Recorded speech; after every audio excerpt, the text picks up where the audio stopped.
Close your eyes and picture this. A quiet moment where you're supposed to find peace.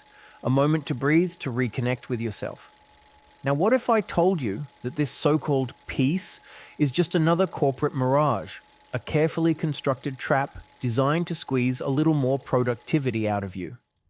Welcome to The Great Meditation Hoax. This isn't a feel-good story about how mindfulness made its way into the modern world. It's the story of how big business hijacked an ancient, sacred practice, flipped it upside down, and sold it back to us as a productivity drug.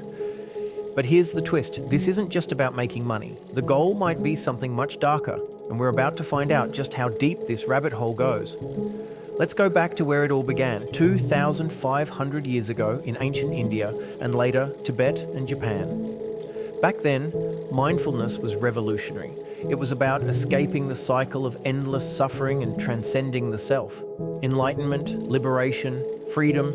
This wasn't some trendy wellness hack or self-care Sunday ritual. This was a radical movement. Mindfulness was about going beyond the ego, confronting your own mind, your own fears. A practice so raw, so transformative, it was both revered and feared. But today, we hear a different story. In the 21st century, mindfulness has been tamed, simplified, commodified, and who's behind it? The corporate world, wielding a practice of liberation as a tool of control. But how did we let this happen? By the 2000s, burnout was becoming an epidemic. Stressed, overworked employees were hitting their limits. Corporations saw the warning signs, and for a moment, it looked like the tides might turn.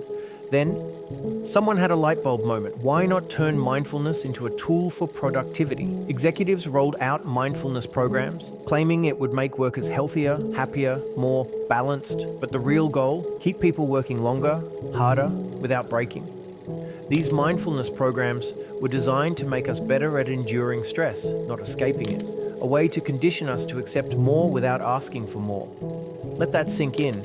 Mindfulness as the ultimate obedience tool. And we bought it. Then came the billion-dollar boom. Apps like Calm and Headspace, meditation influencers, wellness retreats, pushing mindfulness not as a sacred practice, but as a lifestyle upgrade. Achieve inner peace for just $9.99 a month.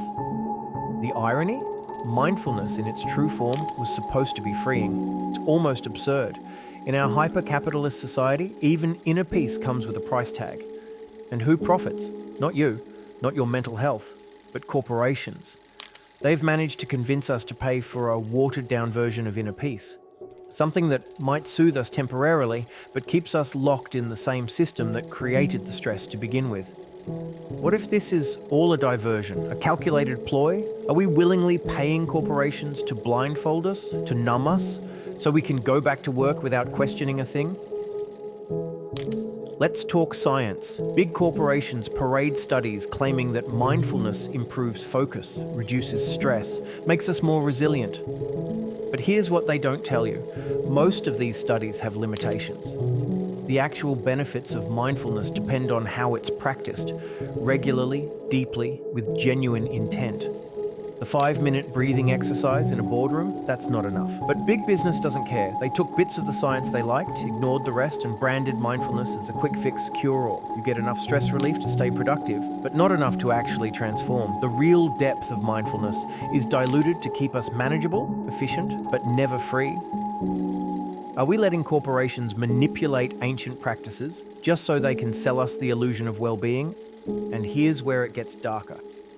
Have you ever felt guilty for not feeling calm after a mindfulness session? That's called spiritual bypassing. Corporations promote a brand of mindfulness that says, just meditate away your problems. Don't question the environment causing your stress. Don't demand change, just accept it. In reality, this leads to suppression, not of stress, but of emotions, of the self. People begin to believe that if they're still stressed, they're the problem, not the work environment, not the corporate structure. It's like a twisted gaslighting cycle where mindfulness is used to silence dissent and condition acceptance. Is corporate mindfulness not a tool for empowerment, but a tactic for control?